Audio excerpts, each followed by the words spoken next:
جاتی ہے؟ زکوٰۃ کیا کی جاتی ہے؟ زکوٰۃ کو زکوٰۃ کے مصارف میں صرف کیا جاتا ہے نا. اللہ تعالیٰ نے زکوٰۃ کے مصارف بیان فرمائے انما الصدقات للفقراء. زکوٰۃ کے مصارف کیا ہے؟ قرآن نے اسی کو صدقات کا ہے. صدقات غریبوں کے لیے ہے، والمساکین محتاجوں کے لیے ہے، والعاملین.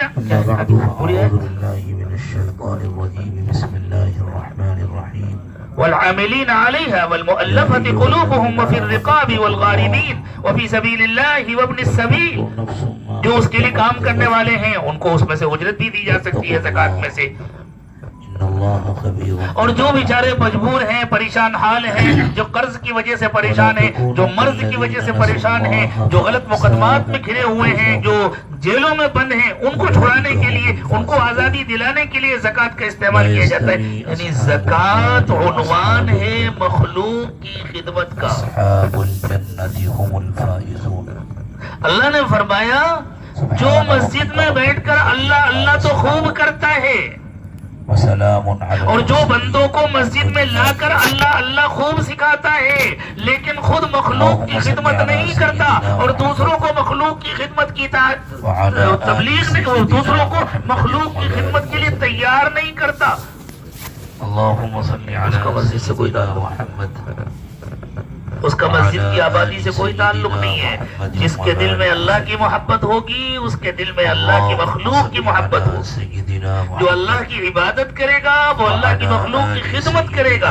اسی لیے قرآن پاک میں اکثر مقامات پر اللہ تعالیٰ نے صلاۃ اور زکوٰۃ کو جوڑ کر بیان کیا. نماز اور زکوٰۃ، نماز اور زکوٰۃ. کہیں نماز اور انفاق فی سبیل اللہ الگ الگ عنوانات ہیں. کہیں ایتاء الزکاۃ، کہیں فعل الزکاۃ، اور کہیں الانفاق فی سبیل اللہ، اللہ کے راستے میں مال خرچ کرنا. نماز کو یعنی عبادت اور خدمت، عبادت اور خدمت دونوں کو اللہ تعالیٰ نے جوڑ کر بیان کیا. فرمایا جس کی زندگی میں عبادت اور خدمت دونوں جمع ہیں اور یہ دونوں صرف اللہ کے لیے جمع ہیں، اس کا مسجد سے رشتہ ہے.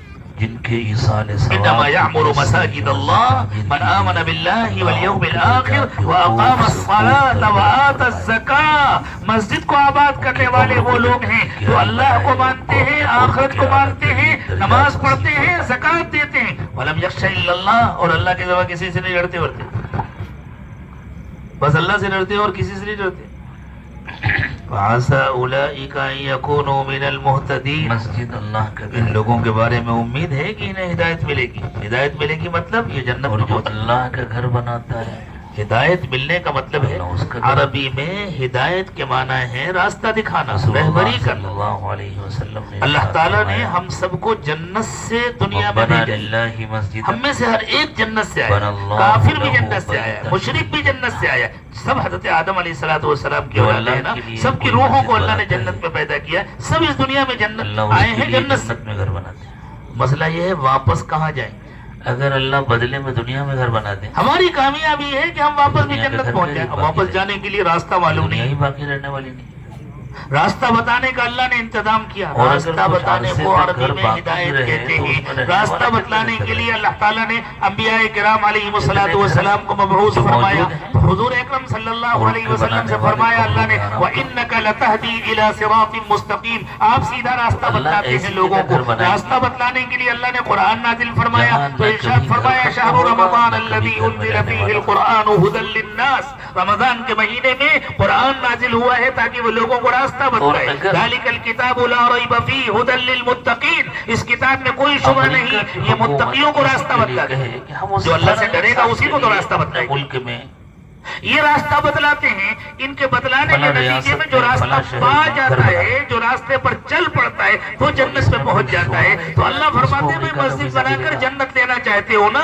جنت لینے کے لیے ضروری ہے کہ تمہارے دل کے اندر ایمان ہو، تمہاری زندگی میں اعمال ہو، اللہ کی محبت بھی ہو، مخلوق کی محبت بھی ہو، اللہ کی عبادت بھی ہو، مخلوق کی خدمت بھی ہو، اور تمہارے دل میں اللہ کے سوا کسی کا ڈر نہ ہو. فعسى اولئک ان یکونوا من المہتدین. ان لوگوں کے لیے امید ہے کہ ان کو راستہ مل جائے. جب اللہ کسی کے لیے گھر بنائے یعنی یہ جنت میں پہنچ جائیں گے. اللہ یہ ساری صفات مجھے اور آپ کو نصیب فرما دے اس مسجد کی برکت سے. اس مسجد کو بھی اللہ قبول فرمائے, بنانے والے کو بھی قبول فرمائے, اور اللہ اس مسجد کی برکت سے یہ ساری صفات مجھے اور آپ کو سب کو نصیب فرما دے. آگے اللہ نے فرمایا اجعلتم سقایۃ الحاج, یہ جو تم حاجیوں کو پانی پلاتے ہو اس کی کیا حیثیت ہے؟ وعمارت المسجد الحرام, اور یہ جو تم مسجد حرام کے متولی بنے ہوئے ہو اس کی دیکھ ریکھ کرتے ہو. آج کے زمانے میں اس میں کولر اور پنکھا لگاتے ہو, اس زمانے کے جو انتظامات ہوتے تھے وہ غریب اس زمانے کے انتظامات کرتے تھے. کمن آمن باللہ والیوم الاخر وجاہد فی سبیل اللہ, کیا یہ برابر ہو سکتے ہیں اس کے جو اللہ کو مانتا ہے, آخرت کو مانتا ہے اور اللہ کے راستے کی محنت کرتا ہے؟ لا یستوون عند اللہ, اللہ کے ہاں یہ ساری چیزیں برابر نہیں ہے. تم اپنی محنتیں, اپنی خدمتیں, اپنے پیسے اور اپنا انتظام اپنے پاس رکھو, اللہ کے اس کا کوئی اجر ہی نہیں ہے. اللہ کے یہاں تو اجر اس کو ملے گا جس کے دل میں اللہ کا یقین ہوگا. اللہ کے یہاں اجر اس کو ملے گا جس کی زندگی میں اللہ کا دین ہوگا, جو آخرت سے ڈرتا ہوگا, جو سنتوں کا اہتمام کرتا ہوگا, جو اپنی زندگی کو نبی صلی اللہ علیہ وسلم کی زندگی کے مطابق بنانے کی کوشش کرتا ہوگا, اور جو ڈرتا ہوگا کہ کہیں میں آخرت میں ناکام نہ ہو جاؤں. اللہ سے بھیک مانگتے ہیں کہ نیت کے اخلاص میں اللہ اس آخرت بنانے, کسی بھی مسجد میں بنانے والے کے نیت کے اخلاص میں جس کی آخرت بن گئی وہ کامیاب ہو تو آپ اسے معاف فرما, جس کی آخرت کی تلافی فرما دیجیے اور قبول فرما دیجیے.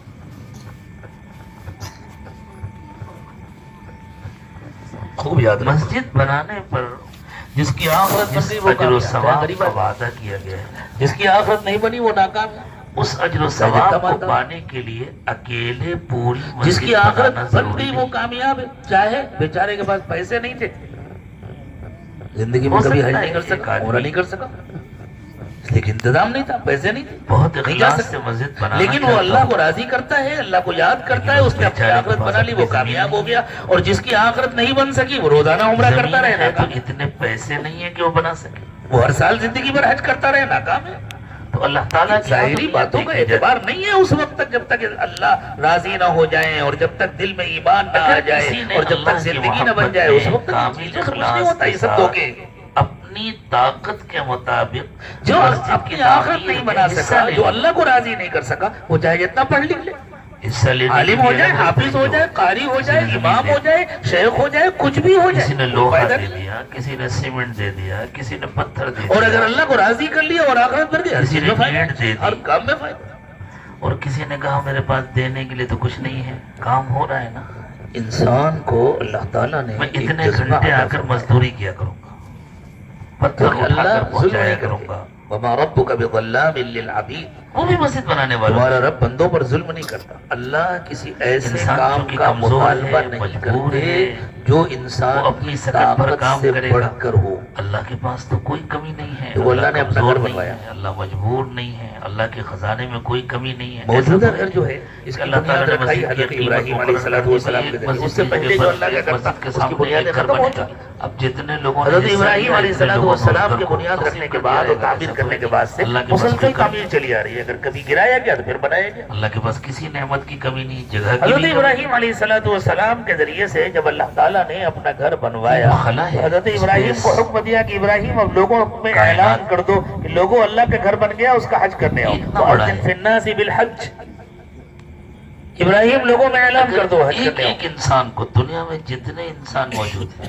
اگر اللہ شرط لگا دیتے, اور جتنے دنیا میں جہاں بھی ہو تم نے کلمہ پڑھا, پہلے میرے گھر پہ رہو, تب تمہارا ایمان معتبر ہوگا, ورنہ معتبر نہیں. جتنے انسان دنیا میں آ کر جا چکے, جتنے اس جنگل پار کر کے آؤ, قیامت تک سمندروں سے تیر کر آؤ, فضاؤں میں اڑ کر کے آؤ, جیسے بھی آ سکو آؤ, پوری زمین کے برابر ایک اللہ نے اپنا گھر بنوایا حج کے لیے. لیکن اس کے باوجود اللہ نے ایمان والے سے کہا اگر تمہارے پاس پیسے نہیں ہیں, اتنی دنیا ہے, اگر اللہ سجا دیں, اگر راستہ پڑے نہیں کہ بے حساب جگہ پہ خالی رہے, کوئی بات نہیں, تم نہ آنا, ہم تم کو آنے والوں کے برابر اجر دے دیں گے, ہم تمہیں قبول کر لیں گے, تمہارا آنا ضروری نہیں ہے, لیکن جب انتظام ہو جائے تب آ جانا. وَلِلَّهِ عَلَى النَّاسِ حِجُّ الْبَيْتِ مَنِ اسْتَطَاعَ إِلَيْهِ سَبِيلًا, جو پہنچ سکتا ہو اس پر اللہ نے حج فرض کیا. 3 لاکھ کلومیٹر مہربانی ہے اللہ تعالیٰ.